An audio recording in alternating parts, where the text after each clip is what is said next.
안녕하세요. 평생학교 시청자 여러분, 역사 컬렉터 박헌호입니다. 벌써 마지막 8강을 맡게 됐는데요. 이번 주제는 이데올로기와 역사는 매우 구체적이다라는 주제입니다.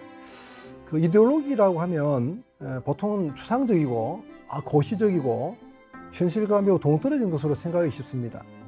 그러나 제가 자료들을 수집하다 보면 실제 이데올로기는 현실 속에서 매우 구체적으로 자신을 발현하고 있음을 확인할 수 있습니다.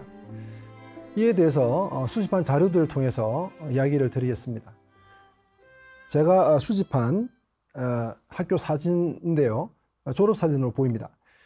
근데 제가 이 사진의 어떤 측면을 보고 수집했을까요? 이 사진을 자세히 보면요, 마치 자를 잰 듯이 남학생, 여학생이 구별되어 있습니다. 남녀 유별이죠.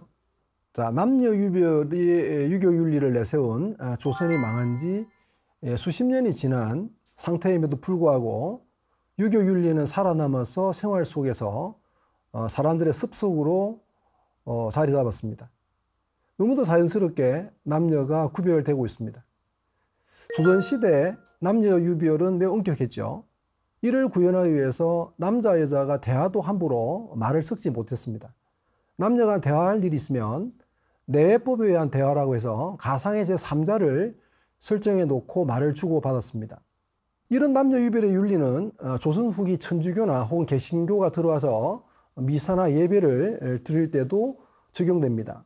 그래서 가운데 휘장을 치고 예배를 보았습니다. 그래서 가운데 목사님을 사이에 두고 한쪽은 여자, 한쪽은 남자, 이런 식으로 앉아서 예배를 보던 그런 구조였던 것이죠. 이런 유교 윤리 또는 유교 이데올로기가 체화되어서 조선이 망한 이후에도 오랫동안 관성을 유지하고 남게 되는 겁니다. 그래서 사람들이 일제강점기 그 이후에 사진을 찍으면 섞여서 찍는 것을 이상하게 생각하는 겁니다. 이제 사진들을 좀 보시겠는데요. 일제강점기 졸업사진입니다. 여기에 단 한 명도 남녀가 섞인 학생이 없죠. 정확히 좌우 대칭에 구별되어 있습니다. 다음 사진입니다. 이 사진도 마찬가지죠. 마치 휴전선이 그어지듯 남녀 학생들이 분단되어 있습니다. 정확히 분단입니다. 한 명도 섞이지 않습니다. 만약에 저 경우에 한 명이라 섞이면 아마 손가락질 당했을 겁니다.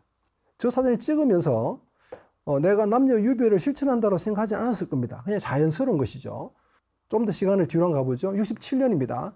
졸업기념 사진입니다. 여기에도 단 한 명도 섞이지 않았죠. 앞쪽에 여학생이 앉아있고 뒤쪽에 남학생이고 가운데 교사들이 있습니다. 다음 사진입니다. 83년도에 졸업사진. 80년대니까 칼라 사진이 나오죠. 그러면 조선 망한 지 70년 이상 지났죠. 그럼에도 불구하고 남학생, 여학생은 조금처럼 섞이지 않습니다. 다음 사진입니다. 90년대 초반에 찍은 수학여행 사진인데요. 무려 90년대 초반인데 남학생, 여학생이 간격을 두고 분리되어 있습니다. 어떻습니까? 이렇게 유교 윤리라고 하는 것이 얼마나 견고한 현실 속에서 영향력을 발휘하고 관성을 유지하고 있는지 이것을 확인할 수 있습니다. 유교 윤리는 다시 말하면 조선의 멸망과 함께 사라진 것이 아니라 매우 가깝게, 매우 구체적으로 현실 속에 살아서 유지가 되고 있다. 이런 결론입니다. 그러면 이런 내용을 바탕으로 해서 제가 교과서 그림들을 좀 살펴보려고 하는데요. 먼저 제가 실물 보여드릴 교과서 사진, 이런 교과서 사진이 있습니다. 이게 1970년대 사진으로, 62년도 사진으로 보이는데 남학생, 여학생이 사이좋게 걸어가고 있습니다. 아까 봤던 사진과 좀 다르죠? 좀 다른 사진을 보겠습니다. 1970년에 국어 교과서입니다. 남학생, 여학생이 손을 잡고 걸어가고 있고요. 그 안을 펼치면 사이좋게 섞여서 수업을 듣고 있습니다. 그리고 그 또 다른 교과서 안의 내용인데요. 심지어 무려 놀랍게도 고무줄놀이를 남학생, 여학생이 같이 섞여 하고 있습니다. 같이 놀고 있죠. 그러면 제가 사진으로 보이던 현실과 교과서 표지는 서로 다르죠. 왜 다를까요? 교과서 표지는 현실을 그린 것이 아니라 판타지를 그린 겁니다.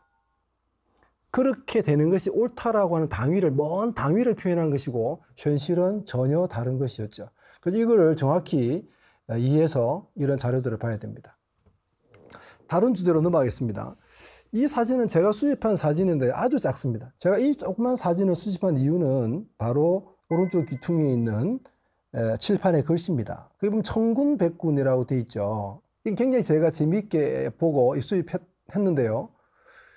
왜 수집했을까요? 우리들 어릴 때부터 운동회 하면 그냥 천군백군 이런 대항전을 떠올리죠. 그런데 일제강점기 때부터 주로 운동회 문화가 본격적으로 이제 전개돼 왔는데, 그때 운동회는 대항전을 할 때 홍백전이었습니다. 일본에서는 지금도 홍백전이 벌어집니다. 근데 왜 홍색이 빠지고 천군으로 바뀐 것일까요? 바로 반공 이데올로기 때문입니다. 붉은색은 공산주의를 상징하는 색이죠. 운동회에서도 반공 이데올로기는 자신을 그런 식으로 드러내고 있습니다. 자, 제가 이제 이데올로기와 관련해서 흥미로운 책을 좀 보여드리려고 하는데요. 이 책은 세 권입니다. 세 권인데요. 이 책은 여름방학이라는 책이고 48년 여름방학, 일종의 탐구생활 방학 학습서들입니다. 두 번째 책은 겨울동무 48년 겨울에 나온 탐구 학습지입니다. 그 다음에 마지막 책은 49년 겨울방학 때 나온 책입니다. 근데 이 세 개의 책이 바뀔 때마다 아주 미묘한 변화가 생깁니다. 이것은 유심히 보지 않으면 따라잡기 힘듭니다. 제가 먼저 이거부터 먼저 변화를 한번 보여드리겠습니다. 먼저 이 책은 48년 여름, 48년 겨울입니다. 뭐가 바뀌었느냐? 자, 뒤에 대한교육연합회라고 되어 있죠. 앞에 나와 여기는 아무 그 표지가 없는데 뒤에 보면 조선교육연합회로 되어 있습니다. 조선교육연합회가 갑자기 48년 겨울에 대한교육연합회로 바뀌었습니다. 왜 바뀌었을까요? 이 두 개의 책 사이에 남북의 두 개의 정부가 세워집니다. 남쪽에는 대한민국, 북쪽에는 조선 민주주의인민공화국이 수립되죠. 그러니까 두 개의 특대적인 정부가 세워지면서 남쪽에서는 어떤 단어가 위험시되죠? 바로 조선입니다. 그래서 조선교육연합회에서 조선이 대한으로 바뀌는 겁니다. 그래서 이러다 보니 조선이란 말은 여기에서 보여주다시피 퇴출되기 시작하는데, 여기서만 퇴출되는 것이 아니라 전 사회적으로 이 조선이라는 단어가 다 대한으로 다 바뀝니다. 일종의 창씨 개명이 일어나게 되는 것이죠. 예를 들어서 다른 그 표현들을 한번 살펴봅시다. 조선옷은 뭐가 되죠? 조선옷은 한복이 되고요. 그 다음에 조선 음식은 한식이 되고, 조선 해협은 대한해협이 되고, 우리 교재에서 봤다시피 조선교육연합회는 대한교육연합회가 됩니다. 조선어는 한국어가 되고요. 조선인은 한국인이 됩니다. 이런 변화가, 이런 책의 용어의 변화가 바로 어떤 분단 이데올로기, 반공 이데올로기가 나름 반영되어 있다고 볼 수 있는 것이죠. 자, 그렇다면 이제 두 번째 책에서 세 번째 책으로 변화를 한번 살펴보죠. 자, 이 표지에 보면 무슨 변화가 보이나요? 이쪽이 48년 겨울방학이고 이게 49년 겨울방학입니다. 보이시죠? 겨울 동무가 겨울 공부로 바뀌었습니다. 동무는 위험한 말이죠. 왜냐하면 동무는요, 사회주의자들이 좋아하는 말입니다. 동지, 어떤 같은 이념을 가진 사람을 동무라 그러는데 북한에서도 이 말을 많이 씁니다. 지도자 동무, 교수 동무. 그러다 보니까 이 동무란 말도 위험시되니까 조선과 똑같이 퇴출이 시작됩니다. 그래서 동무 따라 강남 간다는 말도 친구 따라 강남 간다는 말로 바뀌게 됩니다. 사실은 이러다 보니 이상한 일이 생기게 되는데요.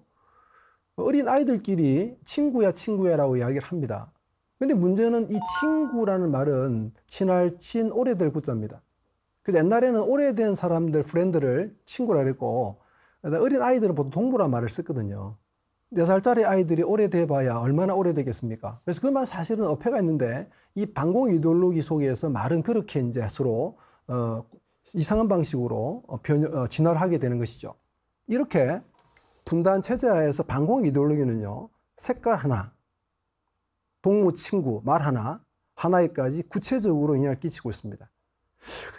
저는 이런 자료들을 보면서 이데올로기라는 것이 매우 구체적이라는 것을 확인할 수 있습니다.